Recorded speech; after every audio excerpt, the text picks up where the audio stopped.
अभी बीजेपी ने वहां बाकायदा कैंपेन चलाया, तमिलनाडु भारतीय जनता पार्टी ने सिग्नेचर कैंपेन चलाई है 3 लैंग्वेज फॉर्मूला के पक्ष में, और ये होना ही चाहिए। अब आप तो वहां तक चले गए कि हिंदी हटा दो सभी केंद्र सरकार के ऑफिस से।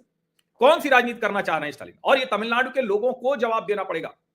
वो कह रहे हैं कि हिंदी पट्टी वाले लोग वो जो है एंटी नेशनल है, और इसीलिए मैं कह रहा हूं कि ये कहीं तो जाके रुकना चाहिए।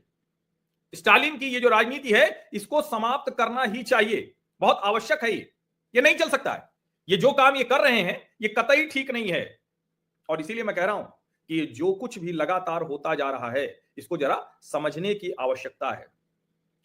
ये अपनी राजनीति बचाने के लिए तमिलनाडु को, उनके लोगों को भाषा के तौर पर, और मैं फिर कह दूं, कुछ मूर्ख कह रहे हैं कि कैसे भारत, अरे भैया भारत जुड़ता ही है, उत्तर दक्षिण पूरब पश्चिम, इसका कोई मतलब ही नहीं है। भारत है ये समझिए इसको आप।